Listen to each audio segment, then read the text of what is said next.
ジ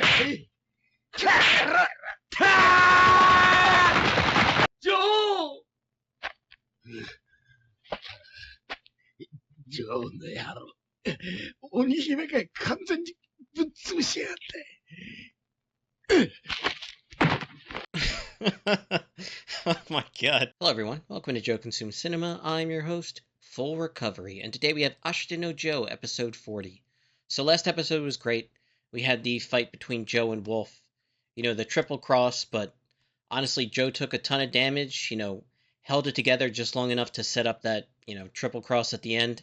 Really cool concept, but not practical in a fight. Like, this idea that you know a certain punch is coming, and you have a plan very specific to use a counter to that, and then your opponent anticipates your reaction to it and then correctly uses the appropriate counter to that. That's not likely at all to actually happen in a fight. It can. It's more like theoretical than like something you're actually going to witness in an actual fight, though. But yeah, the actual fight itself was really cool. First fight in this show where, we went more than one episode, and yeah, it was a bloody affair. Joe took a lot of damage, but got the win. Smashed Wolf's face in, and it was very satisfying watching that, by the way. But yeah, I anticipate a slower episode because Joe is going to be, like I said, very damaged. He's going to need time to recover, so maybe this is an episode where the focus isn't Joe. Like, we had a Nishi-focused episode where, he was on that 3-fight losing streak and he finally snapped it. Something like that. Maybe even, like, an older character that we saw from, the time in prison comes back. Like, I've been thinking, like, what's Aoyama up to at this point? Like, I could easily see him still boxing. Like, after he got out before Joe and Nishi. So, it's totally possible that he joined up with a club and, it'd be cool to see him, like, something like that. But yeah, I am very eager to get to this one. But before we begin, as always, remember to blank, blank, and blank. Still very much a small channel, so every like, comment, share, subscribe that we can get really helps out. Really appreciate it. Patreon link down below. I'm really trying to push the Patreon this year, so if you could sign up, even just as a free member, you'd be doing me a ton of good. With that, let's get right to it. Sando bagni ka omega ake tatake tatake tatake ashite wa kiito ashite wa dochida. An Oath to the Snow. It's wintertime. そのやぶには違いなかろうが、とにかくなんだ。明日からジョーは無理せん程度に起きてもいいそうだ。そら結構や。ジョーのやつ試合のたびにデコボコになりやがって。Yeah, it's a problem. He's not wrong. ジョーの体力回復にやろう思ってうまいワンギョウさん仕入れてきましたね。体力回復だと？ああ？はあ？これとこれはよしと、Jesus. あとは目の毒だ。What a waste of food. 何しあいばんでよ、おっちゃん。火でも狂ったのかよ。それでなくてもジョーは6日間も寝たきりでウエイトはどんどん増えているんだぞ。チタ食っていいものと悪いものの区別ぐらいしろ。ボクサーの体力回復にはギリギリの栄養だけとって、あとは静かに寝てんのが一番なんだ。余計なことをすんな。食べ物に目が行くようじゃ。Yeah, Dagpei is strict, but he's not wrong. The hardest part is arguably the discipline side of things when you're not preparing for a fight, because it's really easy to balloon back up. Yeah, わしは仕事に行ってくるから。おっちゃん、昼間も働きに行ってるんやろ。ライセンスの降りなかった昔に比べりゃ、たとえ少しにせよ、ワイたちのファイトマネーが入ってくるんやし。おっちゃん、なんて冷たい人なんや。ああ、騒がしくするんやないで。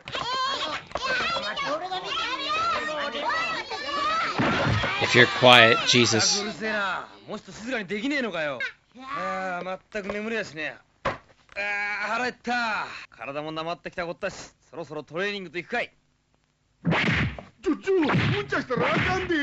He really should be relaxing. 武さん、速達ですよ。あ、どうもご苦労さん。群馬県サルスベリ村内山寛永に知ってるかよ、この野郎。いいよ。This is weird. 上州は赤城山のふもと。その昔、刀傷を負った国定忠治が湯治をしたとかしねえとかって伝説がある有名な温泉よ。このわしは今までお前たちに何一つ人並みのことをしてやれずすまんと思ってた。ここでせめて今度の正月は罪滅ぼしに温泉旅行でもと思ってな。昔なじみの内山さんに格安料金でよろしくと頼んでおいた。はあ、この寒空に毎晩せっせと働いとったのはその費用を稼ぐために。スキーができるんだい。ヤッホー。はいだ。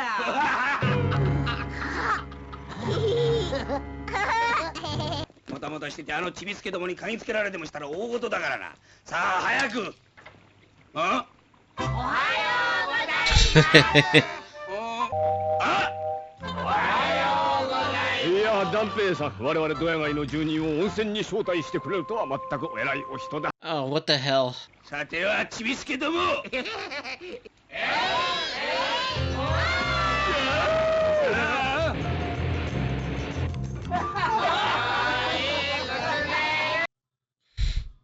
These people will use any excuse to get drunk and have a party. 精密診断に当たった医師団の発表によりますと、ウルフ金口選手の怪我は顎全体の複雑骨折であることはほぼ確定的で、このため同選手のカムバックは絶望となった模様です。Is his career over? ウルフが再起不能。これからアジア圏へ行ってウルフのことでちょいと大高会長に挨拶してくれ。なあ、ジョー。ああ。He's gotta formally apologize for unintentionally ending his fighter's career. ここは一つ素直にわしらの気持ちを汲んでやっては。わけのわからん駆け出しにぶっ倒されて一巻の終わりとはね。こりゃ君お笑い草もいいところさ。言ってみりゃあいつは我がアジア圏に泥を塗ったも同じだよ。だからわしはウルフのような不甲斐ない選手のことなど一日も早く忘れ。Okay, this guy's a fucking scumbag. やつはあんたのため、このアジア圏のために戦ったんだい。勝った時だけ頭をなでて、負けたら犬っころでもあしらうように蹴っ飛ばす。そんなふざけたやり方、俺は許せねえぜ。やろう、逃げる機会。ジョー。それで大高君、ウルフが再起不能となればもちろん今後の身の振り方なんぞは。さあね、それは奴が自分で考えりゃいいことさ。Damn. 待ってくれよ大高君。いくらなんでもそれはウルフがかわいそうだ。せめて身の振り方だけでもちゃんとやってやらねば。なあ、くどい。離さ川のような人でなさい。何をする気だ。おい、誰か来てくれ。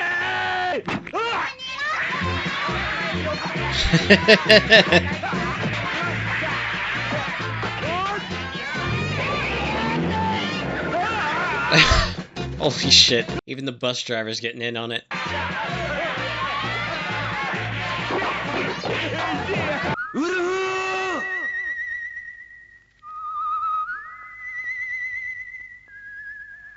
ジョー、ウルフのことはもう気にするな。ボクシングってものはそういうもんだ。力士というどでかい男が待ってるんだぞ。ああ、わかったよ、おっさん。Looks like a painting. いい眺めやな。ああ。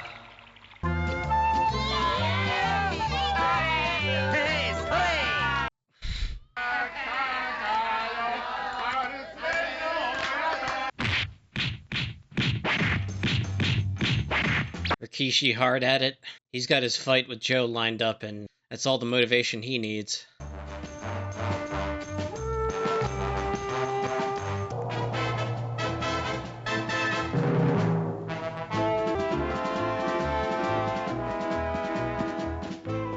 Running in the snow. Ashita o mezashite tachiagaru tate tate tate tatsunda jo. Okay, I took some time just to gather my thoughts. Episode 40. And like I said, Joe took a lot of damage from the fight with Wolf. He's in recovery mode and is a little bit not like pushing the main storyline. Like, it was Joe focused. I thought maybe we might see like a familiar face, like I even mentioned Oyama. But even though this is like what I would describe as like a slower episode because we're, again, after a big fight, like it's only natural that there's a little bit of a lull. Still a lot of stuff happened in this episode that's really important. So Dangpei comes up with this idea to thank both Joe and Nishi by taking them to these hot springs up in the mountains. And it's a good way for Joe and Nishi to recover and also still kind of keep focus, watch what they eat, relax and recover, but, still very much focused on, doing the things that they have to do to keep themselves on the right path so that they're successful in their boxing career. The kids learn of the news and take it upon themselves to invite the entire town of Slumtown with them on this trip. And at first, it's kind of like you're kind of pressing the issue and just forcing your way into a vacation. But at the same time, Joe and Nishi and Dangpei looked like they had a lot of fun, and they do really love the people of Slumtown. It's just they're a little bit in the mooching side of things, but at the same time, they're their biggest supporters, so I get it. And they did end up having a lot of fun, and it really was relaxing and resting for Joe, and it looked like he really did recover. By the end of the episode, he's running in the snow, looking very good and strong and healthy, and literally running off into the sun. So, yeah, it was a really, really cool imagery at the end. But again, even though, like I said, just a little bit slower pacing given, the major event that just happened, some really big things did actually happen in this episode. So we learned that Wolf took a ton of damage from his fight with Joe. The triple cross was so devastating in its power that it broke Wolf's jaw in multiple places, and it's the type of injury that it's going to take a really long time for him to recover physically from, but because of, the damage that was done, his boxing career is basically over. Once you have your jaw snapped in multiple places the way it has been, it's going to need reconstruction. And based on what they were saying, I'm even thinking like metal pieces to kind of replace bone. Yeah, he's just never going to be able to take a punch the same way, so that's it. He's done as a boxer. Interestingly enough, I wasn't exactly the biggest fan of Wolf, especially when he put hands on the kids. Granted, they were spying on him to kind of screw up his plan, but still, he shouldn't have put his hands on them and, beat him up the way they did, then brought their bodies over in his trunk and then, threw them on the ground. So I don't have a ton of sympathy for the guy personally, but at the same time, it's someone that Joe deeply respects. This was his toughest opponent to date, and yeah, the guy really put him through it, and he totally earned that win with blood and, a lot of pain. So Joe has some consideration for the guy, and the fact that he ended his career doesn't sit too well with Joe. So they go to the Asia gym where Otaka, the manager, is like sitting there waiting for them. This guy is like a total scumbag. He's kind of like a Japanese Don King almost, maybe not to that extreme, but he looks at his fighters as like cattle. And if they can do something for him and be successful, that's great, because then he gets something out of it.